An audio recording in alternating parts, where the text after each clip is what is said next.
So what's up everyone, Pain Freak, the Freak Chef with another awesome recipe for you. This is actually going to be going to a client, so got everything scrubbed down and everything, ready to start with what's called round steak. It's just simply just round steak.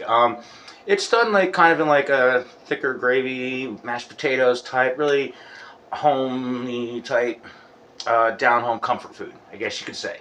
So we're going to get started, and I have some delicious round steak from my favorite butcher. Oh yeah. So I get the whole round steak. You can get them in the packages that are already cut up as like round steak, whatever, or smaller pieces. But I prefer to do it this way. Typically, I do not take a party of like 15 people. Just because of my limitations here that I can really do. And even in a client's kitchen, sometimes it's very hard. But for a recipe like this, I'm actually doing it, it says you want to do it in a pan, typically in a larger frying pan or skillet, because it takes a while. So we're getting a head start on this because we don't want to spend 4 hours, from start to finish, breaking down a bunch of round steak and then letting it brown and then simmer in the pan. So it could be kind of lengthy in time. This plastic. There we go. Look at these beautiful round steaks. This is what a whole round steak looks like. Just like that. And this is the part where I cut it down. I'm going to cut it into smaller pieces. This is going to be one. Typically when you get a round steak in the store and you get it in those packages, this is what's the eye of round right here. There we go. Just trying not to cut through the other one. I just want to pull this out to show you this section right here. Okay. So this is what you're typically getting if you get a package. If you get them like in a package at the butcher, you'll see like eye round or whatever. This right here is also, when you take the whole thing, what a lot of roast beef, like roast beef is made out of, when you do the whole roast. But for this, we are going with, I'm going to pull 2 sections off the short end here. And there we go. Down here, we should get about 3 to 4. So, come in here like this. I'm being careful not to cut through the others because I really want to show you this part first. Another 2 pieces. Yeah, we'll get about 4 off this easily.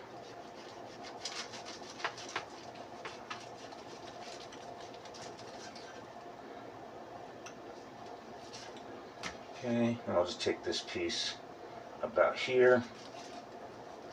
There we go. Alright, so what I'm going to do is, just for now, the pan's not hot yet, but I just want to show you how to trim some of these up.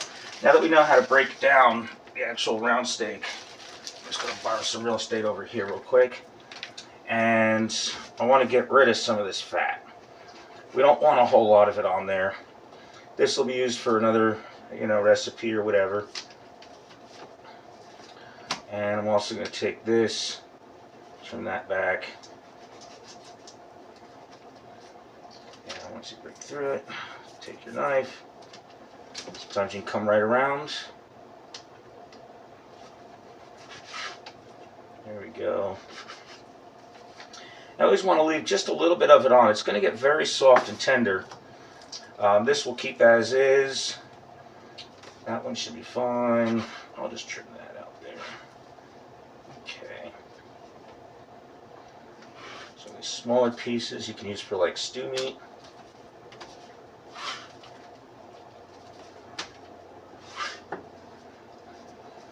Again, I'm just pulling some of the chunkier fat off.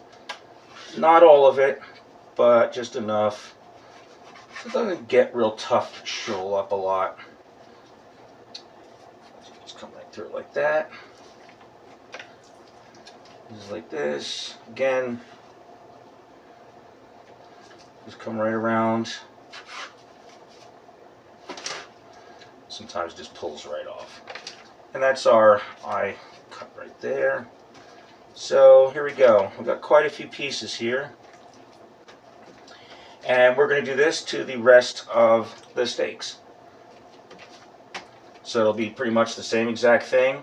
So each round steak is 1, 2, 3, 4, 5, 6, 7 pieces. I was banking on 6.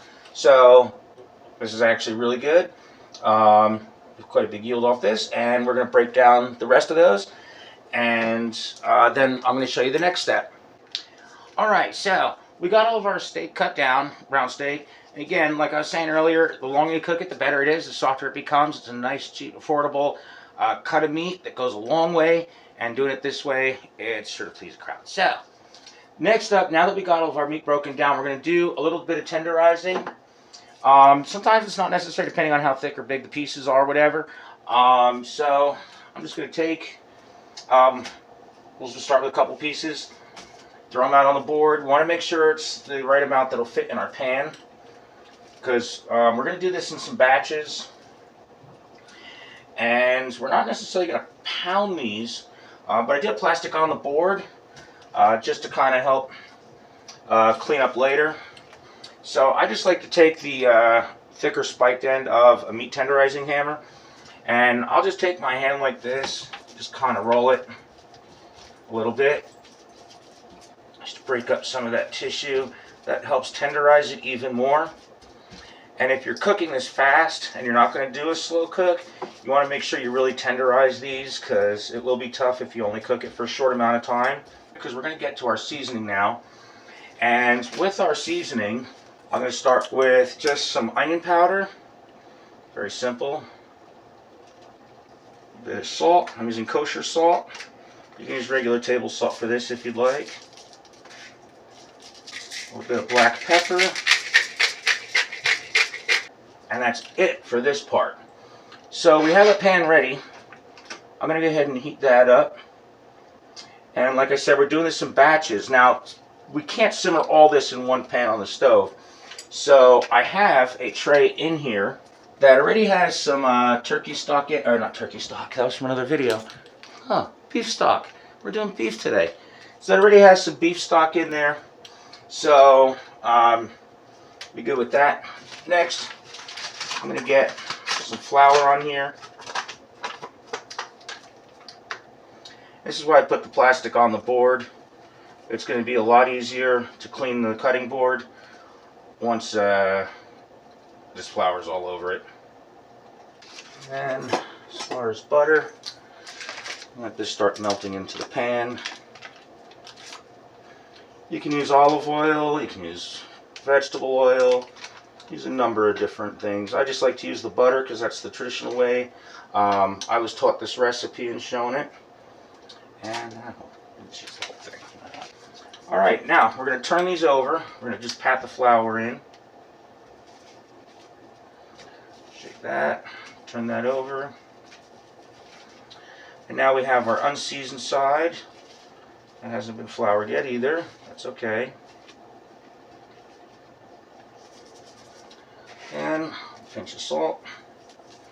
We added enough pepper on the other side, so we're not going to worry about the pepper. Then we'll just do a little bit of onion. Again. Because we're going to re-season it with salt and pepper and all that later on too. Now we're just going to turn these back over into the flour that we shook off the top. Dredge those, pressing on them to put all the seasonings in there and make it adhere. I like to season the meat first before the flour. Sometimes people like to season flour. I think it's a lot of waste of seasoning and it burns off. It doesn't actually get into the meat. There we go. And our butter's all melted. And then we'll start dropping our meat in. See how the butter's just smoking right now? That means it's hot enough. It's not too hot. Shake your excess flour off. Again, I'm going to try to fit all this in the pan. And it's okay. Look at that. Just enough room. Alright. Go ahead and discard these quick. Get that heat just a little bit, and we sprinkle a little chare sauce on there.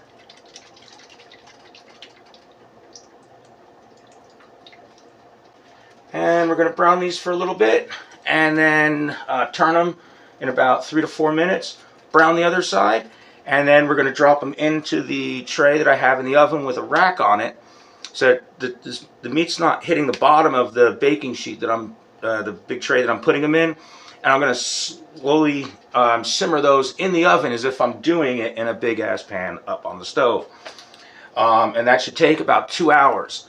And I have the oven set at 400 degrees, so I'm going to be keeping an eye on that. And the stock that I have in there, it's the beef broth that I made in the slow cooker for a previous recipe that I saved yesterday to use today. So that's the base of the beef stock. You can use water with beef bouillon cubes. You can use pre-made beef stock, however you want to do it. Just use what you have. And since I already made that stock, I want to reuse it because it's fresh, it's homemade, and it was used to cook the pot roast in last night. See how it's not sticking to the pan? That means it's ready to turn. We just have a slight little brown going on each side of these. Another 3 minutes on that side. And if you're keeping track of it, I didn't put the pepper on one side of these. So this is where I'm putting the pepper on, so it didn't burn off when I had it, when it was cooking in the pan on the first side. So I'm just going to add a little bit of the black pepper. 3 minutes later, we're going to move the stuff from this pan into the tray with the rack on it with the broth and all that in there. And that's also going to be the base of our gravy that we're going to make to serve with this and the mashed potatoes. So, all right, so look at that. That's looking really good. That's exactly what we want. So off we go into our pan. So here's what I was talking about. It's got the gravy and, well, the stock and all that we made last night. We're going to use that as a base for the gravy, but that rack that's on there is going to keep it from sticking to the bottom of the pan and burning some of these. So I'm going to go ahead and get this in there. And we are going to repeat this process all over again.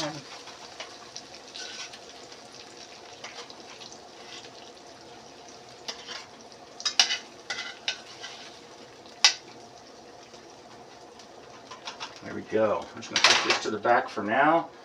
Get this in there. And yes, we are going to cover it eventually.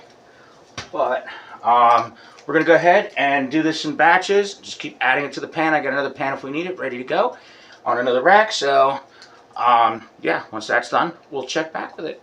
So, we got our last batch of round steak out of the pan. Well, we got a lot still in the pan that we want to work with. So, I'm just going to use a little bit of this white wine because we're going to deglaze all this to pull all those bits out.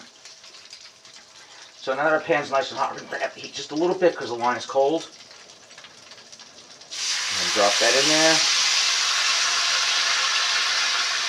Just a little bit. We're just going to go back and forth. I don't want to scrape it all off. We're just going to run it back and forth. It's going to loosen up on its own.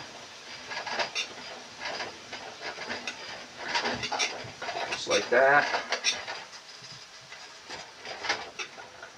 That's reduced by about half. That's looking good.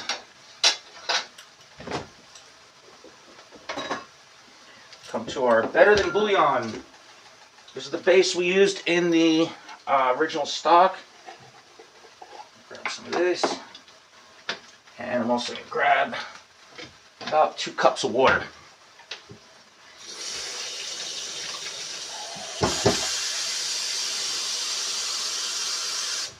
I'm going to go ahead and add the water now. I said about 2 cups.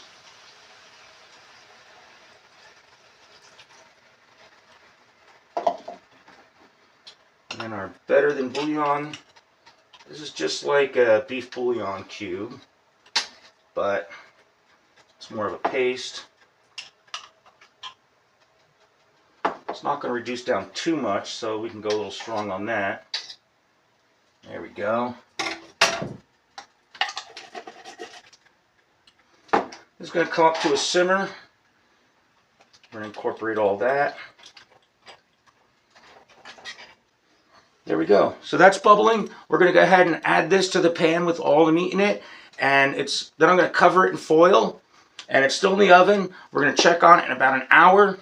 Rotate everything so that everything gets a nice even cook in the pan. Leave it in there for another hour. And then we'll get it trayed, wrapped, and ready to transport over to the clients. So we'll come back to that here in just a little bit. Right, everyone, so got about 40 minutes until I have to be at the gig with round steak. Get there, do some mashed potatoes and stuff. That's a whole other thing. Heat the vegetables up when I get there and everything. So I got everything loaded into my car. And now it's time to pull this thing out because it's pretty much done. And it's going to finish off when I get there. But at least it saved us about 2.5 hours of cooking time, almost 3. Once I didn't do the foil yet. Once I get there. So, yes, I'm very excited about. We're going to go ahead and get this all out. It's always the trick to take big containers out of the oven for some of these bigger parties and freak chef gigs. But they're so much fun to play with me. Fuck yeah. So, oh yeah. That works. Okay. Now, for those of you asking, I already checked it, so I know it's all good. Alright, but, you know what? Turn that off in a second. So you guys can have a nice look in there and see what it looks like before it all gets bundled up. Look at that. Hell yeah. And just to show you how fork tender this is and how it just falls apart. I don't want to ruin too many of them, but I do have a test piece in here. There it is. There it is. See how that just like kind of breaks apart with your fork? That's what you want. It's all done. And I'm going to go ahead and cover this up so it stays hot. And we will hit the road here. So that is my round steak. And if you want me to cook for your private party, special event, king party, bachelor, bachelorette parties, whatever it is, something where you need a pain freak, and you want to play with me and not your food, hit me up on my website, painfreakofficial.com, and this recipe is also going to be in my cookbook, so please make sure you check out some more updates on that, because it's getting close. I'm excited. So, it's almost done. So, I'm going to get this packed up, and make sure you check out my website. And love you guys.